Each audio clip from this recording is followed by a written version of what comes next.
Okay. And then I'm going to turn off my camera and then share my slides.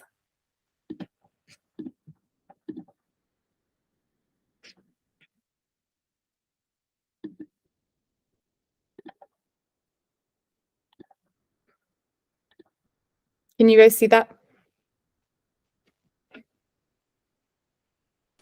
Yes. Perfect. Thank you.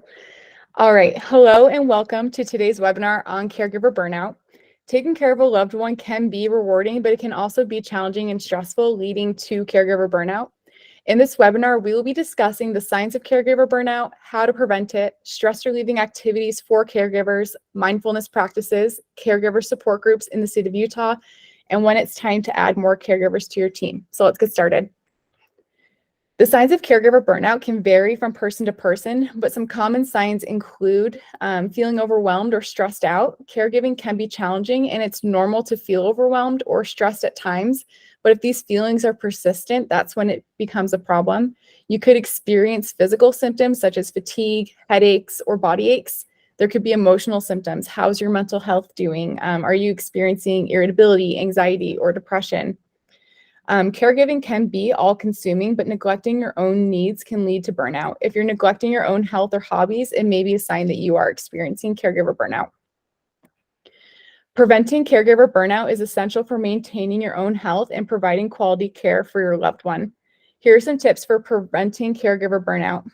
Self-care is essential. Make sure you're getting enough rest, eating a healthy diet, and exercising regularly.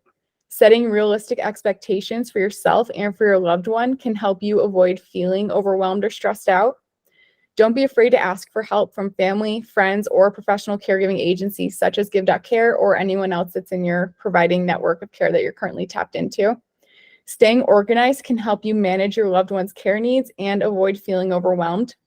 It's important to practice self-compassion and not be too hard on yourself. Remember, caregiving is a challenging job. Caregiving can be stressful, but incorporating stress relieving activities into your daily routine can help. Some stress relieving activities could be exercise. Exercise can help reduce stress and improve your overall health. Taking time to do things you enjoy can help you relax and unwind. This could be gardening, house projects, knitting, sewing, fishing, kayaking. Find something you love to do and truly prioritize doing it.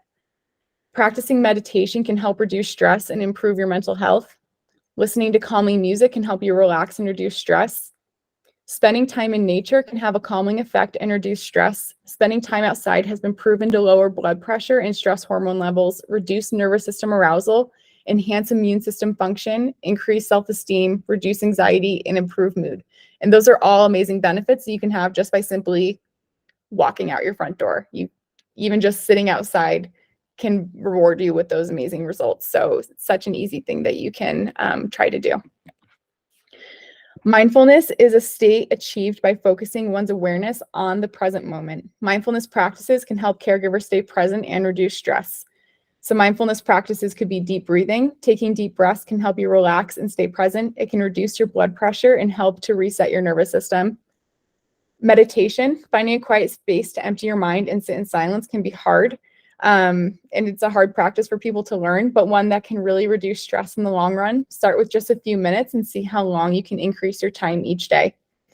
Practicing gratitude can help you focus on the positive aspects of your life. Take some time each day to write down just a few things you're grateful for that happened that day.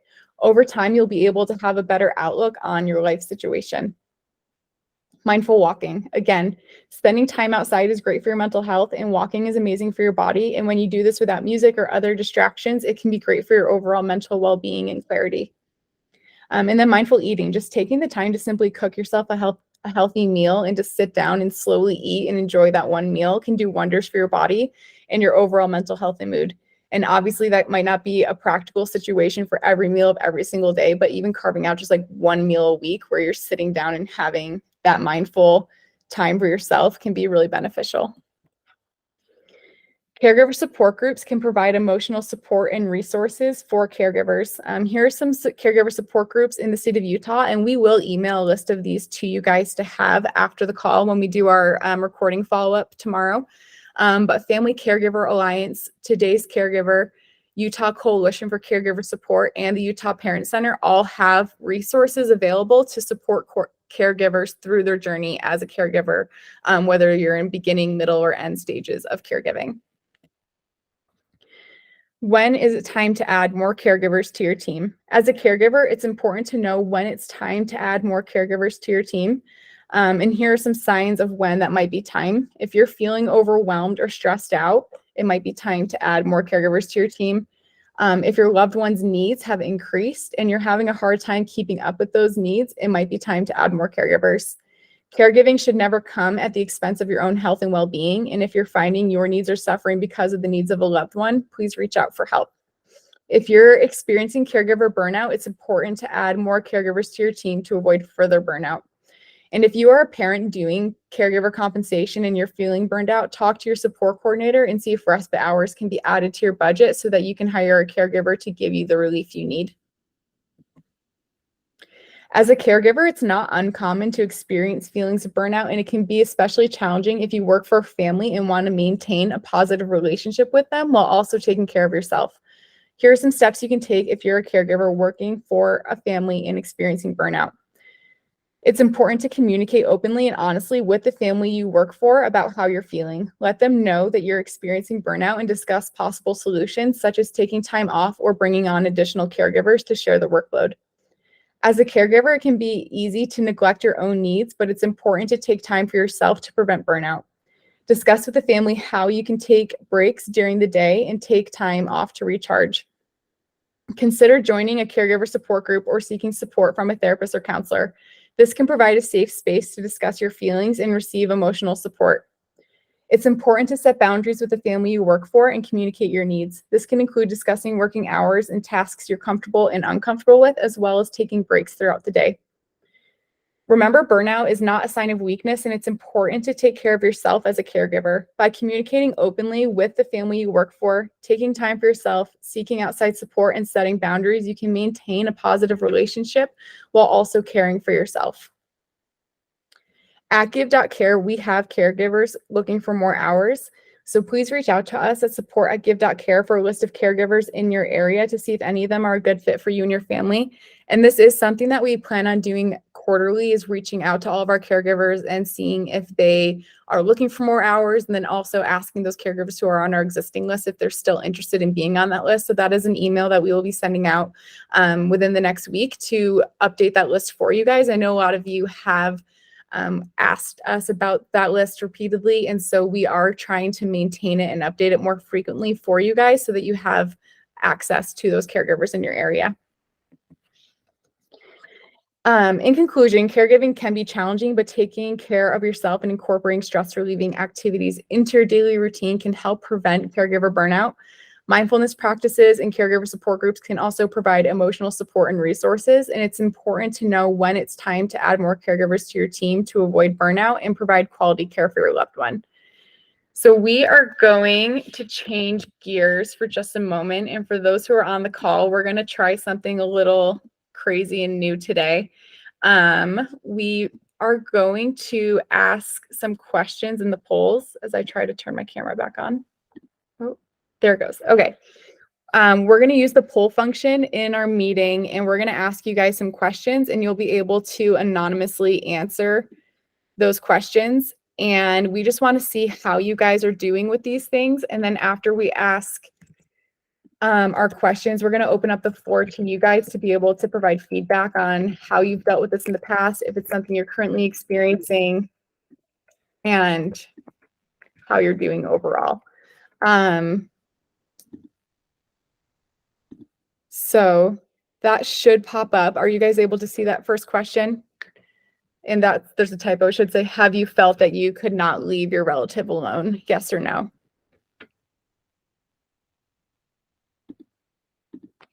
And then you should be able to see the results as they populate. Awesome. We're seeing the results. So that should, I think it's working. Okay. I'm going to put the next question in.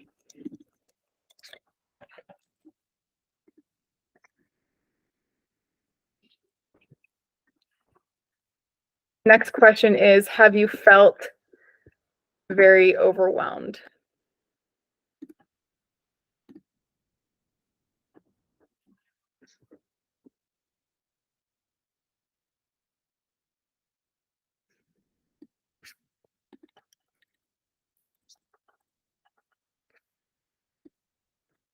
Then the next question is, have you felt edgy or irritable?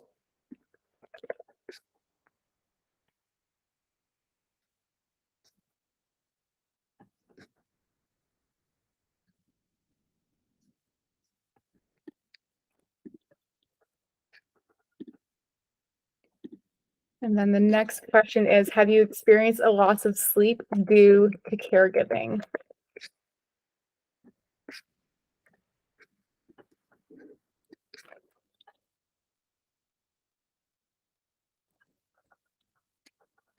And then the next question is, do you feel that because of the time you spend with your loved one, you don't have enough time for yourself?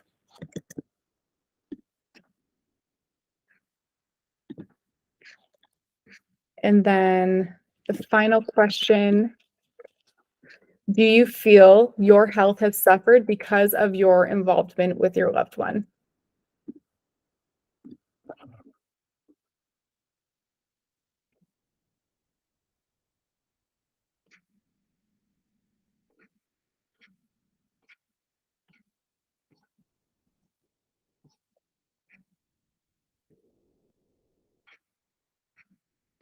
Okay, so thank you so much for answering those questions. And it's just really valuable feedback to be able to see that.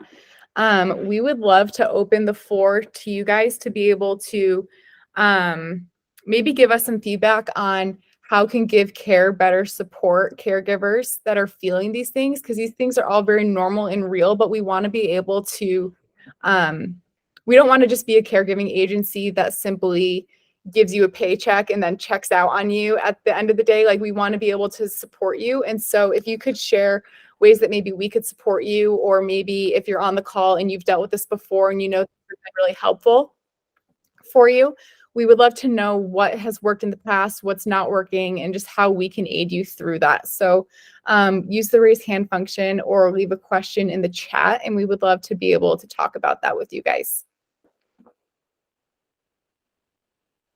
Deanna. Oh, you're on mute. I was laughing because I accidentally put no on one of those questions, but I meant to say yes. It was about have you ever been irritable or something else? And I accidentally pushed no, but it wouldn't let me change my answer. Because I asked Jacoy too, I'm like, have I ever been irritable, Jacoy? He's like, yes. So anyways, that's all I had to say. It's just I tried to change my answer, but it wouldn't let me. I'm going to put you on the spot. Do you have any tips that you've done that have helped you through those times of feeling that irritability or just kind of those frustrations? Oh, yeah. Well, exactly what you put in the slideshow about mindfulness. You have to totally do the breathing and the meditation, and you have to take time for yourself. If you notice that you're getting irritable and everything, that's when you have to be like, go outside I have to go in my room and lock my door sometimes, and then go in my bathroom and lock my door in there, and then just breathe a little bit, just because it's like almost like when he knows that I'm like having that so much emotion, then it gives him more emotion, and then it like makes a ball, a tennis match, back and forth, back and forth, back and forth. And so it's like I have to force that separation just for a few minutes so that then I can gain control and then talk to him. And then we like try to make jokes, then we try to turn it into a joke. If I can make him laugh, then it helps everything, because then that immediately kind of changes something inside of him, and he gets off that spiral too. So Yes, I love that. And I love that you mentioned, like, I mean, one person's heightened emotions can arouse the emotions in another person. And so it's really beneficial, like, as the caregiver, if you're getting that way, it's going to just escalate the problems all the way around. My neighbors joke that like I run a lot, but if they see me like walking outside in like not running clothes, then they're like, oh, Paige is on a mental health walk. And like, they're like, oh, Paige is having a moment. And so I can very much relate to like the getting outside and locking the doors in the house all the way through to your bedroom. And yes. Sometimes we just walk in the circle even. I've been outside walking because I can't, you just can't. And it gets him for a walk too because he won't stop following me around. So we just walk around the house in circles, inside and outside, and we just like go through this whole little like just. And I'm ahead of him, and he's just following behind me. But we're walking around in circles, and it's helping him as much as me too. Just yes, I love that. And trying not to give care at all what anybody else thinks, because that will immediately cause issues within yourself and how you're reacting. Because like, especially in the summertime, because we always have our windows open and the doors wide open and stuff. And if, there's loudness coming from in the house, if I'm worried about what my neighbors are thinking is going on in my house, I mean, the thought still comes in my mind, of course, but then I'm just like, oh, well, you can't think about it because I'm just like, oh, well, if they hear some crazy yelling going on, because, that happens sometimes, then, oh, well. And then that just makes it so then I can focus on the actual thing that's happening and fixing it, than not worrying about what my neighbors are thinking. Yeah, that's awesome. I love that. And that goes back to setting realistic expectations. Like, it's unrealistic to try to make everything super perfect, but if you can just manage what you need and what you're doing, then that's right. Really what you can hope. So does anyone else have any thoughts or experiences or things that we can help you with as an agency? We'd love to hear from you.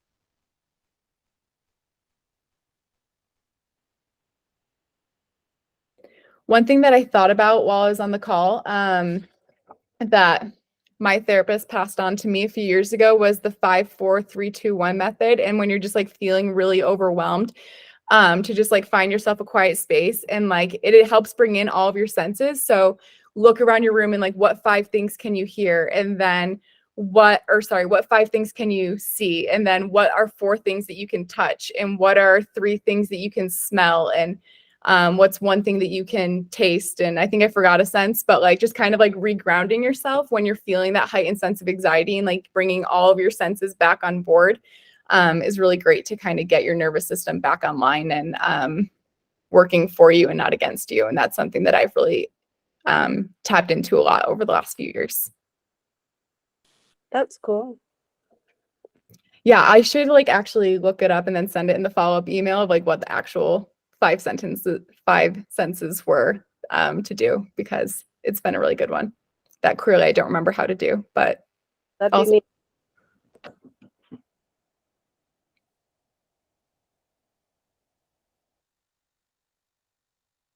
Anything else, you guys?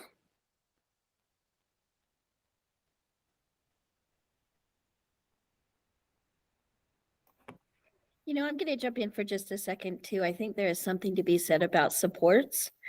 When I get that way, one of the things I like to do is to call a sister or call a friend, because sometimes just verbalizing it, if you can, that isn't always the case, but if you can, call and talk to somebody, because they can de-escalate the situation with you as you're hearing your own voice and your own thoughts out loud can really make a difference.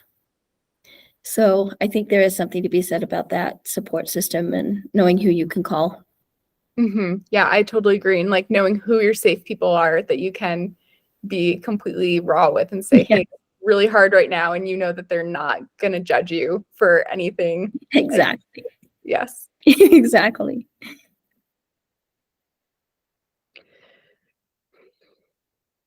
Well, if no one else has any additional feedback for us, we're going to go ahead and end this call. But if you think of something after the call that you're like, man, I really wish Giv.care could help with this, or I wish I could maybe find resources to deal with this problem, reach out to us at support@Giv.care. We really do want to be an ally with you guys as you're navigating your caregiving journeys. And we just don't want you to ever feel like you're on an island on your own. And so we really want to be a resource that you can reach out to if you need help. So thank you so much for joining us this morning, and we will see you guys in future webinars, and just reach out if you need anything. Thanks. Yeah, thanks, Paige. Yep. Thanks, guys.